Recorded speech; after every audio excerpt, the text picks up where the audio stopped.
Bismillahirrahmanirrahim. Assalamualaikum warahmatullahi wabarakatuh. Alhamdulillah, salatu wassalamu ala rasulillah wa ala alihi wa sahbihi wa man walah mabad. Tulab wa talibat KMI kelas 11 yang dimuliakan Allah subhanahu wa ta'ala. Alhamdulillah kita bisa melanjutkan kembali pelajaran kita. Sekarang kita langsung saja ya melanjutkan pembahasan kitab Tauhid. Masih di bab 1 ya, di bab pertama. Dan kita sekarang ya di hadis Ibban ya, sampai pada hadisnya Ibban.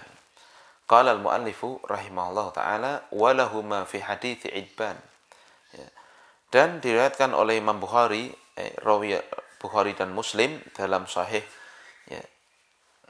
Sahih Bukhari dan Muslim. Fi hadits Ibban, dalam hadisnya sahabat Ibban. Siapa beliau? Ibban huwa Ibban ibnu Malik ibni Amr ibni Ajlan al-Ansari min Bani Salim ibni Auf sahabiyun masyhurun mata fi khilafati Muawiyah. Ya. Beliau meninggal di masanya Muawiyah ibni Abi Sufyan radhiyallahu ta'ala anhu. Nah, beliau mendengar Nabi mengatakan, fa innallaha harrama 'alan nari man qala la ilaha illallah yabtaghi bidzalika wajhallah. Sungguh Allah subhanahu wa ta'ala harrama 'alan nari at-tahrim al-man'u ay mana'an nara antamassahu. Ya, tahrim itu artinya mencegah. Ya. Maksudnya di sini adalah Allah mencegah neraka untuk menyentuh. Ya. Ya, jadi kata Nabi di sini Allah mencegah neraka untuk menyentuh orang yang mengatakan la ilaha illallah yabtaghi bidzalika wajhallah. Orang yang mengatakan la ilaha illallah tersebut yabtaghi bidzalika wajhallah ay mukhlishan min qalbihi wa mata ala dzalika. Ikhlas dari hatinya mengucapkan la ilaha illallah itu dan dia mati di atas la ilaha illallah itu. Walam yaqulha nifaqan, dan dia tidak mengatakan la ilaha illallah itu dengan kemunafikan. Nah, makna global dari hadis ini, anna Rasulullah sallallahu alaihi wasallam yukhbiru khabaran muakkadan anna man talaffadha bi kalimati la ilaha illallah, bahwa Rasul sallallahu alaihi wasallam mengkhabarkan dengan pentakkitan, dengan penguatan, mengabarkan dengan penguatan ya, bahwa siapa yang mengucapkan la ilaha illallah tulus, jujur ya, qasidan ma tadullu alaihi minal ikhlasi wa nafyi syirki amilan bidzalika zahiran wa batinan ya, yang dia ya, jujur ya, dalam dia bermaksud untuk menunjukkan dengan kalimat tersebut dia itu ikhlas. Jadi intinya kalimat itu benar-benar dia ucapkan dari hati 100% dan dia menafikan kesyirikan dengan perbuatannya baik zahir maupun batin. Wa mata ala tilkal hali, dan dia mati dalam keadaan seperti itu, lam tamassahun naru yaumal qiyamah. Neraka tidak akan menyentuhnya besok di hari kiamat. Masya Allah, ini berarti ya perkara yang sangat luar biasa ini. La ilaha illallahnya seseorang ya, jika benar-benar ikhlas dari dalam hatinya, dia mati di atas hal tersebut ya, neraka tidak akan menyentuhnya. Ini ya luar biasanya kalimat tauhid. Ini luar biasanya kita itu mengamalkan tauhid. Masya Allah. Keterkaitan hadis kenapa dibawakan di kitab di bab ini ya, anna fihi ya, dalalatan wadihatan ala fadli tauhidi wa annahu yujibu liman mata alaihi najata minan nari wa takfirus sayyiat.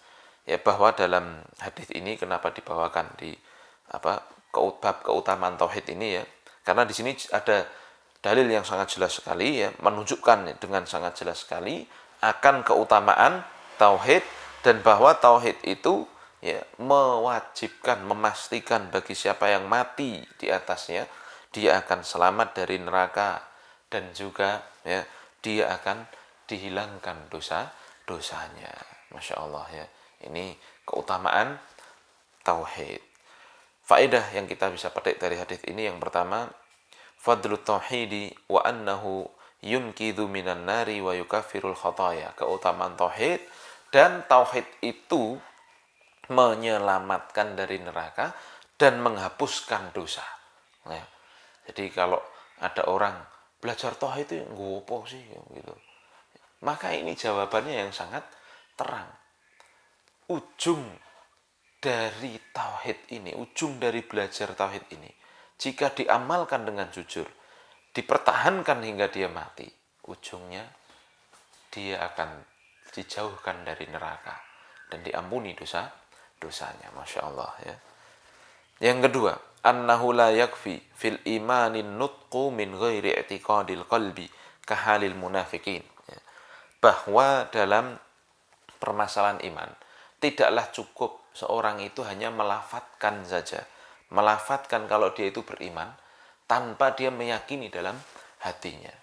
Kalau orang yang melafatkan saja, tanpa meyakini dalam hatinya, itu adalah orang-orang munafik. Ya. Nah, ya.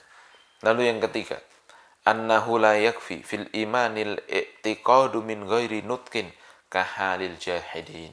Ya. Tidak pula bermanfaat, tidak pula cukup, tidak cukup seorang itu dalam masalah iman, dia hanya meyakini saja, tapi tidak mau mengucapkan. Ini sebagaimana keadaan orang-orang yang mengingkari, ya, mengingkari ya Islaman. Taib. Jadi ya, hati, lisan, dan anggota badan ya, ini harus diselaraskan, harus sama. Ya.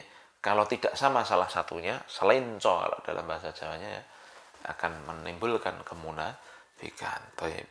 Kemudian yang keempat, faedah keempat, tahrimun nari ala ahli tauhidil kamili. Pengharaman neraka bagi siapa yang memiliki tauhid secara sempurna.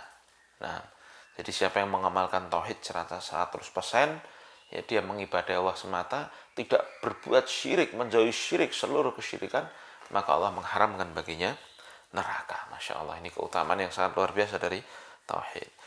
Faedah kelima, annal amala la yanfa'u illa idza kana khalisan liwajhillahi wa shawaban ala sunnati Rasulillah sallallahu alaihi wasallam. Bahwa amalan itu tidaklah bermanfaat kecuali jika ikhlas karena Allah dan juga mengikuti tuntunan Rasulullah. Jadi ini ya kunci diterimanya amalan. Kemudian yang keenam, anna man qala la ilaha illallah wa huwa yad'u ghairallahi lam yanfa'hu kahali ubadil kubur. Bahwa siapa yang mengucapkan la ilaha illallah, tapi di saat yang bersamaan dia juga berdoa kepada selain Allah, maka tidak bermanfaat kalimat la ilaha illallah tersebut. Ya, sebagaimana keadaannya orang-orang yang menyembah kuburan. Di saat yang bersamaan, ya, dia menyembah Allah. Ya Allah, berikanlah kami pembebasan dari wabah corona. Tapi di saat yang bersamaan, dia minta kepada wali fulan ya, yang telah meninggal. Wahai wali fulan, tolong angkat wabah corona dari Indonesia. Ini ya, kekufuran. Nah, maka tidaklah, ya batallah syahadatnya. Taib, ya. Kemudian maaf, ini Syekh Fauzan mengatakan kahali ubadil kuburil yauma, sebagaimana keadaan orang-orang penyembah kubur pada masa ini, yaquluna la ilaha illallah wa hum yad'unal mauta wa yataqarrabuna ilaihi. Yang mereka itu mengucapkan la ilaha illallah dengan gampang, tetapi saat yang bersamaan mereka berdoa kepada orang mati dan mendekatkan diri kepada orang mati. Ya. Kalau di Indonesia ini terlalu banyak ini ya. Terlalu banyak, Masya Allah, contoh-contohnya. Ya, orang-orang yang benar-benar bahkan belum lama itu kan ya, minta ke kuburan, minta uang, minta 100 ribuan ya, dan sebagainya. Ini, nah apa ini ya? Nah ini ketergelinciran dari yang mereka itu diajak setan ya, untuk mengibadahi selain Allah. Nah, dan kalau itu terjadi, ya la ilaha illallahnya bisa batal. Nah, ini mengerikan sekali. Ya. Taib. Kemudian yang ketujuh, itsbatul wajhi lillahi ta'ala ala ma yaliku bijalalihi wa 'azamatihi. Ya. Dari hadis ini kita bisa mengambil pelajaran bahwa ya, penetapan akan adanya wajah Allah Subhanahu wa taala. Jadi Allah itu memiliki wajah ya, yang tentunya sesuai dengan kemuliaan dan keagungan Allah Azza wa Jalla. Nah, ya. Dan kapan kita akan melihat wajah Allah? Insyaallah taala ya, setelah kita masuk surga. Karena kenikmat puncak dari kenikmatan itu nanti adalah kita diperlihatkan oleh Allah Subhanahu wa taala wajah Allah Subhanahu wa taala sebagaimana hadits-hadits Nabi yang menyebutkan. Nah, kemudian kita lanjutkan pada hadis yang berikutnya.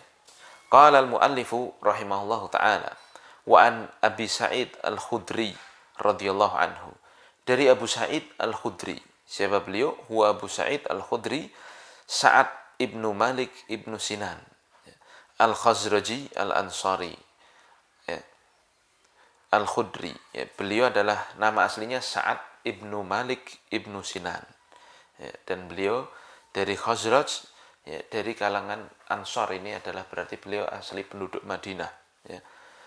Al-Khudri nisbatan ila Bani Khudroh. Dan Khudri itu penisbatan kepada Bani Khudrohnya, klan Khudrohnya. Ya. Sahabiyun jalilun wabnu sahabiyin. Ya, beliau adalah sahabat yang sangat mulia dan beliau adalah anak dari sahabat. Jadi beliaunya sahabat, ya, saatnya ini Malik bin Sinan, bapaknya juga sahabat. Ya. Masya Allah. Rawa anin Nabi sallallahu alaihi wasallam ahaditsa katsiratan wa mata sanata arba'atin wa arba'in wa sab'ina hijriyatan. Dan beliau meninggal, beliau meriwayatkan banyak hadis dari Nabi dan beliau meninggal tahun 74 Hijriah. Nah, ya. Annan Nabiyya sallallahu alaihi wasallam qala, bahwa beliau mengatakan Nabi sallallahu alaihi wasallam bersabda, qala Musa, berkata Musa. Musa siapa di sini? Musa huwa Musa bin Imran, Musa bin Imran. Ya. Rasulullah ila Bani Israil wa kalimur Rahman. Utusan Allah kepada Bani Israel dan Nabi yang diajak bicara oleh Allah secara langsung. Wa kallamallahu Musa taklima.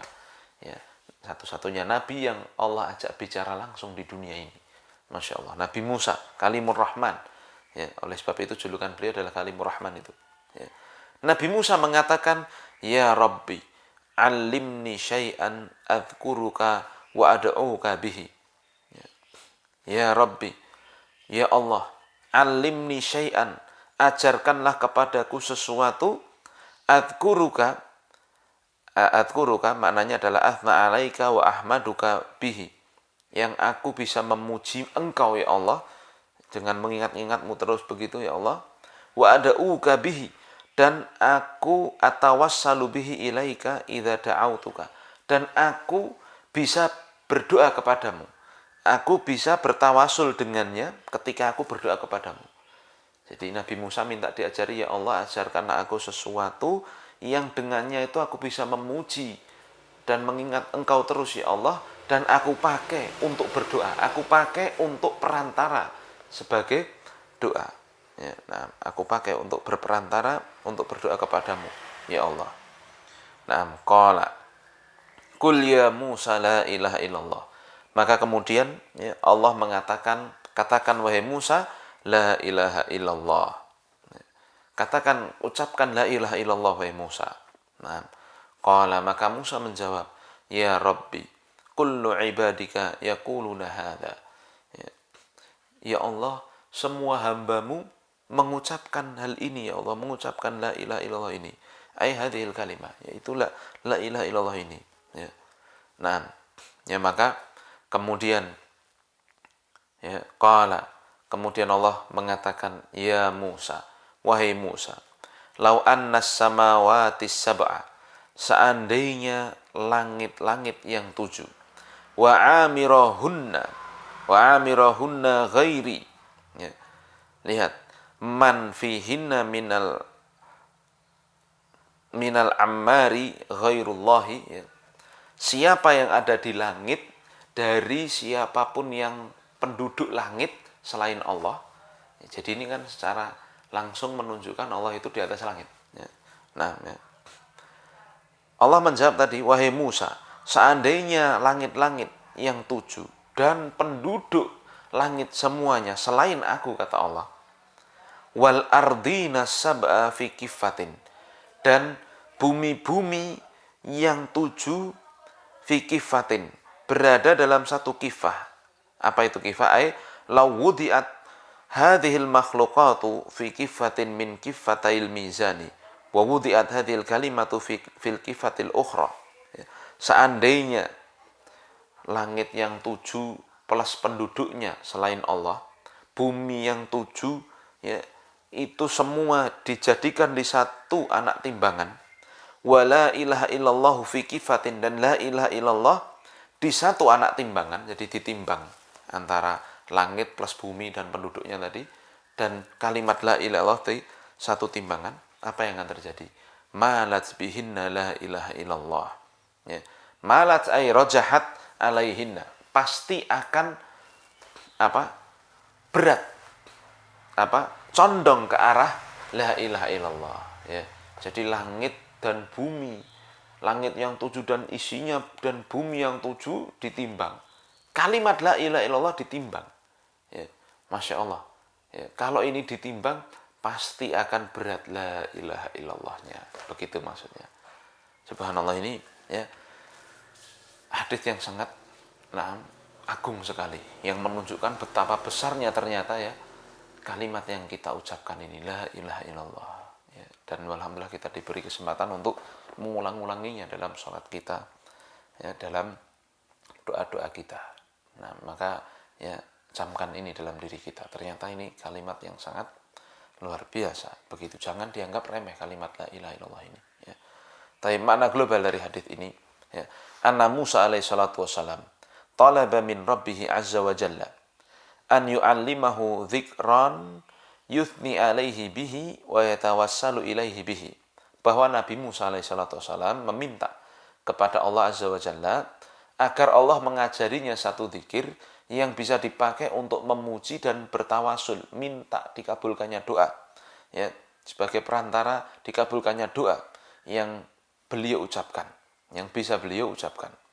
Fa arsyadahu Allahu an yaqul, maka Allah, ya, membimbing Nabi Musa untuk mengatakan la ilaha illallah, untuk mengatakan ucapan la ilaha illallah ini. Fa adraka Musa anna hadhil kalimata kathirun dzikruha ala al-suni al-khalqi, maka Nabi Musa tahu kalau kalimat ini sesungguhnya sudah banyak diucapkan di lisan-lisannya manusia. Wa huwa innama yuridu an yakhussahu bi dzikrin yamtazu bihi an ghairihi. Maka saat itu Nabi Musa itu maksudnya beliau pengen ada satu kalimat yang dikhususkan untuk beliau saja, karena beliau nabi kan. Nah, tidak dipakai oleh selain beliau, ya. Fabayyanallahu lahu aidhama fadli hadza dzikri alladzi arsyadahu ilaihi, maka kemudian Allah, ya, menjelaskan secara langsung kepada Nabi Musa keutamaan zikir ini, keutamaan zikir la ilaha illallah ini yang, ya, Allah Subhanahu wa taala arahkan Musa, Allah bimbing Musa kepadanya. Wa annahu la syai'a yu'adiluhu fil fadli, dan tidak ada satupun di langit dan di bumi ini yang bisa menandingi keagungan, menandingi kemuliaan kalimat la ilaha illallah ini. Nah, Masya Allah, ya. Nah, ini di dalam syarah yang lain disebutkan memang, ya, bahwa kalimat ini ataupun dialog ini terjadi memang ketika Nabi Musa dan Allah Subhanahu wa taala mengajak Nabi Musa bicara secara langsung. Nah, dan intinya Nabi Musa itu minta supaya ada satu kalimat yang khusus untuk beliau saja, tidak diucapkan oleh orang lain karena beliau seorang nabi. Maka Allah menjelaskan la ilaha illallah itu tidak ada bandingannya. Nah, Masya Allah. Taib. Kenapa hadis ini dibawakan di bab, ya, keterkaitannya? Anna fihi bayana fadli kalimati tauhid wa annahu la syai'a yu'adiluhu fil fadilati. Bahwa, ya, dalam hadis ini ada penjelasan keutamaan kalimat tauhid dan tidak ada satupun, ya, yang menandingi keutamaan la ilaha illallah ini. Masya Allah. Faedah yang kita bisa ambil dari hadis ini, yang pertama, idhamu fadli la ilaha illallah lima tatadammanahu minat tauhid wal ikhlas. Keagungnya keutamaan la ilaha illallah dari karena yang dikandung ya, oleh kalimat tersebut dari ketauhidan dan kemurnian ya, ibadah itu hanya untuk Allah. Jadi kalimat ini sangatlah agung. Lalu yang kedua, fadlu Musa alaihissalam wa hirsuhu ala taqarrubi ilallah. Keutamaan Nabi Musa. Kenapa? Karena Nabi Musa diajak langsung berkomunikasi, diajak bicara langsung oleh Allah di dunia ini ya. Wa hirsuhu ala taqarrubi ilallah, dan semangat beliau untuk mendekatkan diri kepada Allah. Ya. Jadi kenapa Nabi Musa itu dijuluki Kalimur Rahman tadi, karena Nabi Musa lah satu-satunya yang diajak bicara secara langsung oleh Allah di dunia. Nah, dan Nabi yang lain bagaimana? Nah, disebutkan oleh para ulama kalau Nabi yang lain itu Allah mengutus malaikat Jibril ya, datang ya, seperti kisahnya Nabi Ibrahim itu dari awal ya, ketika Nabi Ibrahim diperintah demikian itu semua lewat perantara Jibril ya. Bahkan ketika Nabi Ibrahim sudah siap menyembelih Nabi Ismail ya, itu pun yang datang Jibril membawa domba. Nah, lalu diminta untuk mengganti. Jadi ini semua wahyu disampaikan melalui Jibril. Tetapi Nabi Musa ya, nah ada kalanya beliau diajak bicara langsung oleh Allah Subhanahu wa taala. Ini yang diterangkan oleh para ulama ya, kenapa keutamaan Nabi Musa. Baik, kemudian faedah yang ketiga, annal ibadata ya, la takunu illa bima syara'ahu Allahu. Ibadah itu tidak benar ya, tidaklah akan sah menjadi ibadah kecuali dengan apa yang telah Allah syariatkan. Walaisa lil insani ayyabtadi'a fiha min 'indi nafsihi, dan tidak boleh bagi seorang itu untuk mengada-ada ya, membikin tata cara ibadah sendiri tanpa tuntunan. Jadi tidak boleh beride ibadah itu begini menurut dirinya sendiri ya. Li'anna Musa talaba min rabbih an yu'allimahu ma yadhkuru bihi. Karena kita lihat di pelajaran hadis ini, karena Nabi Musa pun minta pada Allah, ya Allah, berikan petunjuk kepadaku satu zikir yang khusus yang demikian. Jadi Nabi Musa, Nabi saja ya, minta jalan beribadah tata caranya itu kepada Allah Ta'ala. Ini jelas sekali ya, maka kita tidak boleh lancang ya, bikin aturan ibadah sendiri. Apalagi Islam ya, maksudnya telah disempurnakan oleh Allah, telah lengkap, tidak butuh tambahan, tidak butuh pengurangan. Maka ya tidak boleh menambahi, tidak boleh mengurangi. Keempat, faedah keempat, anna mashtaddatil hajatu wa daruratu ilaihi kana aktsara wujudan fa inna la ilaha illallah lamma kana al-alimu muttarran ilaiha kanat aktsaral adhkari wujudan wa aisaraha husulan. Ya, faedah keempat, bahwa semakin terdesak seorang itu ya, maka perkara tersebut semakin banyak adanya ya. Ini terkait dengan ya, karena kita lihat sungguh kalimat la ilaha illallah ini ya, seorang ya, jika dia telah tahu dengan kalimat la ilaha illallah itu, maka ketika dia terdesak ya, maka yang paling banyak ada dan paling mudah untuk dia raih, untuk dia ingat, untuk dia ucapkan adalah kalimat ini ya. Sama seperti kita itu ya, seharusnya ketika ya terdesak begitu, respon dadaan kita itu kadang mengucapkan la ilaha illallah ya. Ya maaf misalnya, semoga nggak terjadi kan begitu, baru naik begitu kepleset gitu, mungkin kalimat yang paling mudah kita ucapkan la ilaha illallah begitu, dan ini tidak apa-apa. Nah ya. Taib. Apalagi ya, misalkan orang ngebut kepleset begitu kan, ini bahaya sekali, lalu dia berzikir la ilaha illallah, la ilaha illallah, nah, sampai Allah memberikan yang terbaik baginya. Kalau sampai nabrak der ya tentunya la ilaha illallah dia munculkan dalam hatinya. Masya Allah, inilah patutnya, pentingnya kita tanamkan dalam hati kita kalimat la ilaha illallah. Masya Allah ya. Taib. Kemudian ya, Yang kelima, annallaha fauqas samawati liqaulihi wa amirahunna ghairi. Ya, hadis ini menunjukkan dengan jelas bahwa Allah itu di atas langit. Ya. Tidak sebagaimana ada dai yang mengatakan, yang bingung Allah di mana-mana katanya. Ya. Orang awam aja tahu kok. Bahkan maaf, orang yang apa? Fitrahnya, akal sehatnya masih ada, maksudnya tidak rusak, itu pasti mengatakan Tuhan itu di langit. Coba tanya orang awam itu, Mas, yang ngasih rezeki siapa? Yang di atas. Mas, yang menyelamatkan kamu kemarin, kamu dari corona, kamu sakit corona siapa? Yang di atas. Mas, yang ngasih kamu begini siapa? Yang di atas, kan begitu. Dungane ning ndi Mas? Yo ning atas. Njaluk karo sing ning dhuwur. Ini fitrah manusia ini. Yang tidak mungkin apa? Tergoyahkan sebenarnya. Dari mana? Ini menunjukkan dengan jelas Allah mengatakan wa amirahunna ghairi, dan seluruh penduduk langit selainku. Jadi Allah itu di atas langit, ya. Nah, dan ini fitrahnya setiap manusia, dan kata Imam Ibnul Qayyim, sesungguhnya yang menunjukkan dalil-dalil yang menunjukkan Allah itu di atas langit itu lebih dari 2000 dalil, Masya Allah. Jadi kalau masih ada orang yang mengatakan Allah itu di mana-mana, apalagi yang pada mengatakan Allah itu bisa menyatu di hatinya, ya, ini ya sebuah perkara yang menyelisihi fitrah. Nah, ya, maka tidak usah bingung, ya, apalagi bingung dengan yang baru-baru ini, ya, apa, mengejek Allah, kalau bisa dikatakan orang yang mengejek Allah, ya.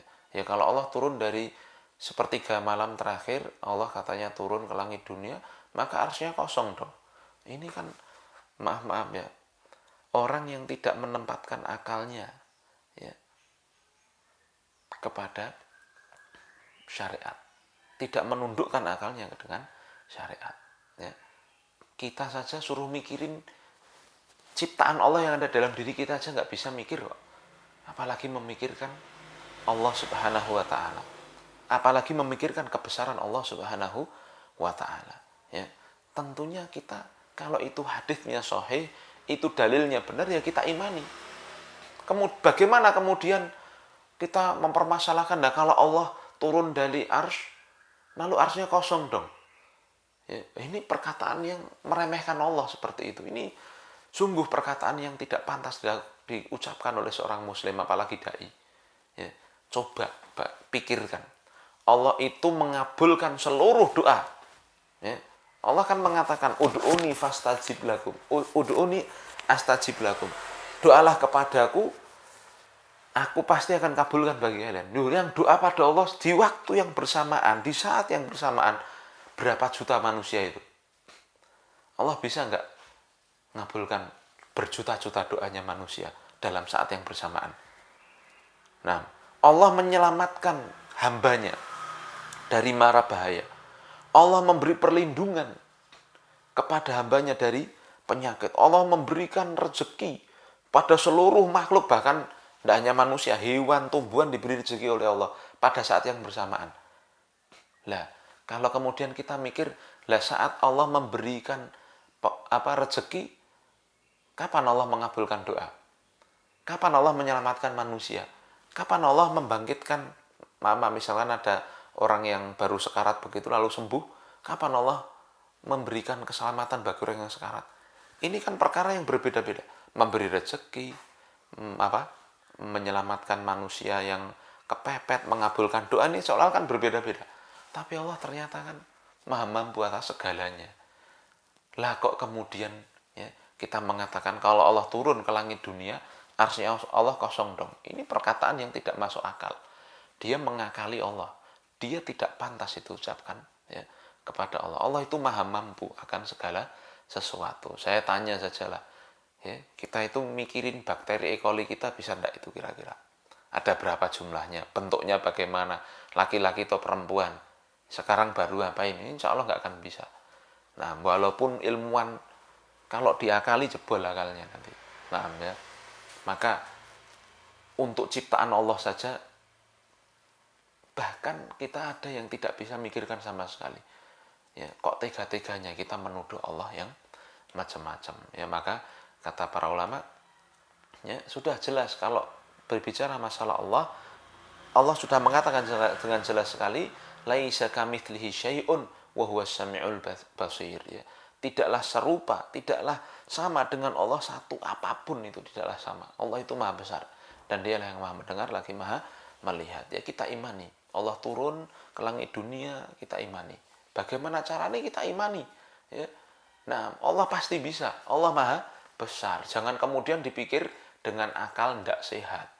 Dengan akal tidak sehat. Maka marilah ya kita tunduk kepada dalil yang ada. Dan ini kembali ke sini, ini sangat jelas sekali menunjukkan Allah berada di atas langit. Faedah ke-6, annahu la budda fi dzikri bihadhil kalimati min at-talaffudhi biha kulliha. Bahwa menyebutkan kalimat la ilaha illallah itu harus komplit, ya.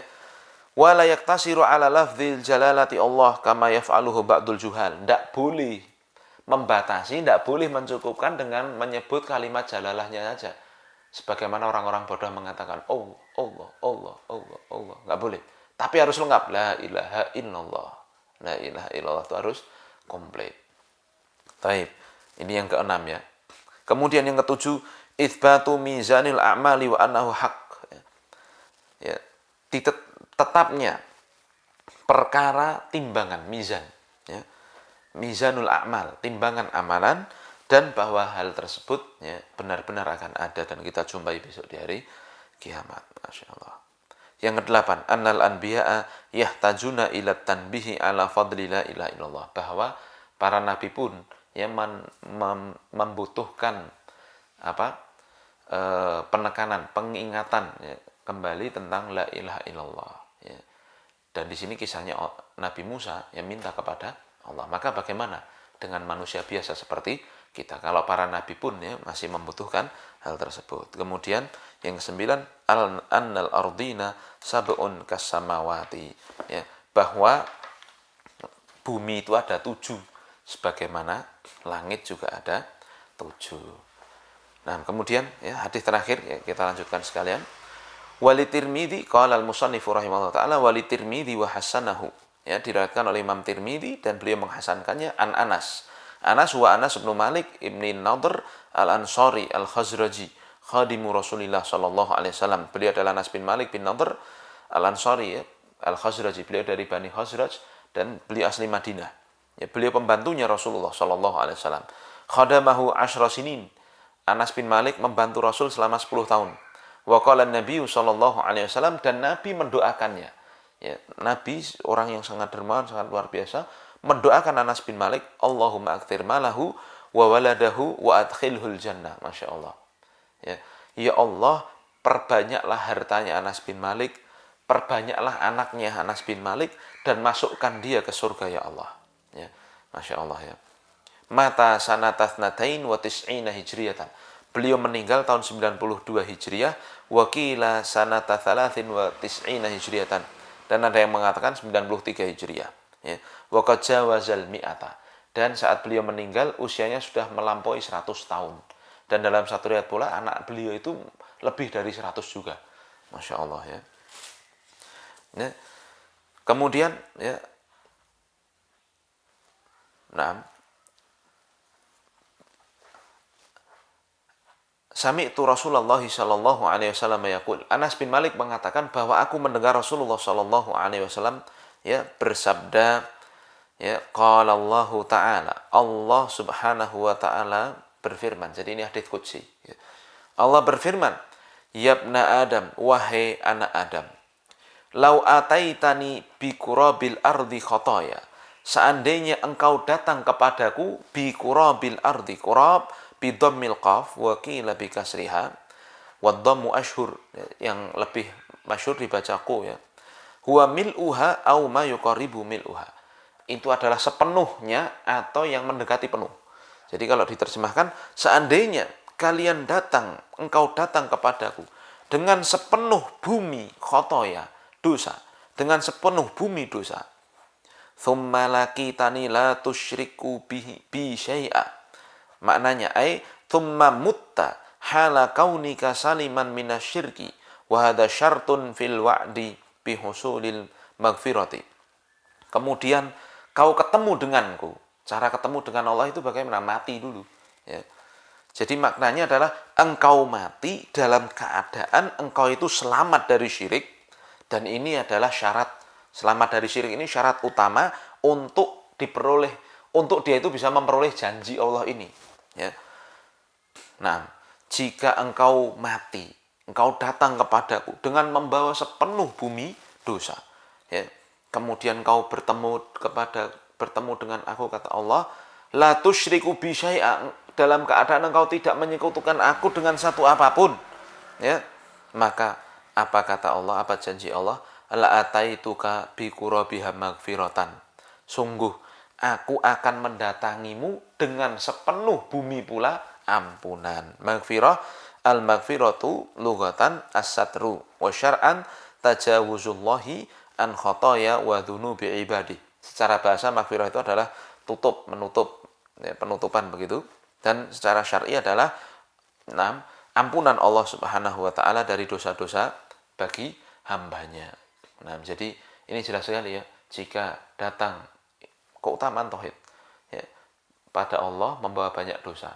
Lalu dengan syarat dia tidak menyekutukan Allah dengan apapun, Allah akan datang kepadanya dengan membawa sepenuh bumi pula ampunan. Masya Allah. Makna global dari hadis ini, yukhbirun Nabi sallallahu alaihi wasallam an Rabbih azza wa jalla. Nabi mengabarkan tentang Allah bahwa annahu yukhatibu ibadahu yubayyinu lahum sa'ata fadlihi. Bahwa Allah mengajak bicara hambanya, mengasih tahu, mengabarkan kepada hamba-hambanya dan menerangkan betapa luasnya keutamaan Allah dan kasih sayangnya. Wa annahu yaghfiru dzunuba mahma kathurat, dan Allah itu mengampuni dosa walaupun banyak. Madamat duna syirki, selama dosanya itu bukan dosa syirik. Wa hadzal haditsu mithlu qaulihi ta'ala, dan hadis ini semisal dengan firman Allah Subhanahu wa taala, innallaha la yaghfiru an yushraka bih wa yaghfiru ma duna dzalika liman yasha. Sungguhnya Allah Subhanahu wa taala tidak mengampuni siapa yang menyekutukannya, dan Allah mengampuni bagi siapa yang tidak menyekutukannya, bagi siapa yang Allah kehendaki. Naam ya. Taib ya. Keterkaitan hadis ini dengan bab anna fihi dalilan ala kathrati thawabit tauhid wa annahu yukaffiru dzunuba mahma kathurat. Bahwa dalam hadis ini jelas sekali ada dalil tentang banyaknya pahala bertauhid, dan tauhid itu mengampuni dosa walaupun banyak. Nah, ya, faedah yang kita bisa ambil dari hadis ini, fadlu tauhid wa kathratu thawabi. Keutamaan tauhid dan banyaknya pahala tauhid. Masya Allah ya. 2. Sa'atu fadlillahi wa judihi wa rahmatihi wa afwihi. Luasnya keutamaan Allah, kebaikan Allah dan ampunan Allah. Yang ketiga, ar-raddu 'alal khawarijil ladzina yukaffiruna murtakibal kabirati allati hiya duna syirki. Di hadis ini terdapat bantahan bagi orang-orang khawarij yang mereka mengkafirkan pelaku dosa besar walaupun dosa besar itu di bawah kesyirikan. Jadi mereka mengkafirkan pelaku dosa besar selain kesyirikan, mereka hukumi kafir. Ya, nah, maka kalau kafir kan berarti kekal di neraka. Nah, ya, berarti khawarij itu berdasarkan hadis ini ya salah ya. Karena ternyata dosa yang tidak diampuni itu adalah syirik. Adapun dosa yang lain itu hukumnya di bawah kehendak Allah. Kalau Allah kehendaki, Allah siksa. Kalau Allah masukkan surga. Kalau Allah kehendaki, Allah ampuni. Baik. Yang keempat, itsbatul kalami lillahi azza wa jalla ala ma yaliku bi jalalihi. Penetapan Allah itu berbicara sesuai dengan keagungan dan kemuliaan Allah Subhanahu wa taala. Lalu yang kelima, bayanun li ma'na la ilaha illallah, penjelasan tentang makna la ilaha illallah, wa annahu tarkus syirki qalilihi wa katsirihi, bahwa la ilaha illallah itu meninggalkan syirik sedikit maupun banyaknya. Layak fi qauluha bil lisan, tidak cukup cuman ngomong dengan lisan ya. Kemudian yang keenam, itsbatul ba'tsi wal hisabi wal jaza ya, penetapan akan adanya kebangkitan, hisab dan juga pembalasan besok di hari kiamat. Nah, dan Nah, perlu saya tanbih lagi ya, penekanan yang disebutkan oleh sebagian ulama pula ya, di antaranya Syekh Utsaimin ya, dalam Qaulus Sadid ya, bahwa hadis ini bukan artinya kemudian kita meremehkan dosa ya. Wis rapopo pokoknya ora syirik, begitu bukan. Nah, tapi hadis ini yang jelas ya, sangat jelas sekali menunjukkan keutamaan tauhid, bahwa siapa yang membawa tauhidnya hingga mati, tidak menyekutukan Allah, pasti dia diampuni Allah, begitu. Ya. Walaupun dia bawa dosa, pasti diampuni Allah. Ini keutamaan tauhid yang sangat besar. Nah, namun saat yang bersamaan, jangan sampai kemudian kita ya terbersit dalam benak kita, serapopo lah berdosa sedikit. Yang penting kan tidak syirik, begitu. Jangan. Dosa ini perkara yang sangat besar. Ya. Nah, dan dosa itu ya, sebagaimana perkataan Abdullah bin Mas'ud, ya, kalau sesuatu yang diremehkan, dosa diremehkan itu dari kecil bisa menjadi besar. Ya. Nah, dan ingat kata Syekh Utsaimin ya, nah, bahwa Allah itu terkait dengan dosa selain syirik itu tahtal masyiah, di bawah hukumnya, tahtal masyiah, di bawah kehendak Allah. Jika Allah kehendaki, Allah siksa dulu dosanya itu. Karena dosanya itu Allah siksa dulu, baru Allah ampuni. Nah, kalau Allah kehendaki, Allah ampuni dia langsung. Nah, siapa yang menjamin ya kalau kita berdosa kemudian Allah tidak siksa kita dulu baru Allah ampuni ya. Waliyadzubillah. Nah, siapa yang menjamin? Ya, karena Allah sesuai dengan kehendak Allah dengan hikmahnya. Jadi jangan terlalu pede. Pokoknya dosa apa-apa lah, sebenarnya orang syirik, jangan ya. Karena dosa ini sangat mengundang murka Allah plus mengundang siksa Allah Subhanahu wa taala ya. Jangan sampai kita punya pemikiran ya meremehkan dosa. Nah, tetapi ya di sini memang yang dijelaskan, jika kita memiliki tauhid, insya Allah janji Allah pasti kita akan diampuni dosanya, pasti akan masuk surga. Dan ingat ya, siksa Allah itu begitu mengerikannya.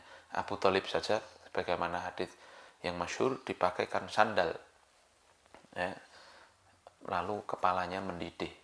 Ini siksa yang paling ringan. Nah, dan ya banyak sekali di Al-Quran menceritakan seandainya penduduk neraka itu mau kembali, mau menebus dengan dunia dan seisinya untuk tidak disiksa lagi, mereka usahakan itu. Ya, tapi sudah terlambat, mereka sudah dimasukkan neraka. Maka marilah kita berupaya untuk menjauhi segala dosa, memperkokoh tauhid kita agar Allah Subhanahu wa taala memberikan kita taufik untuk bisa nanti suatu saat husnul khatimah insyaallah taala. Subhanakallahumma bihamdika asyhadu an la ilaha illa anta astaghfiruka wa atubu ilaik. Assalamualaikum warahmatullahi wabarakatuh.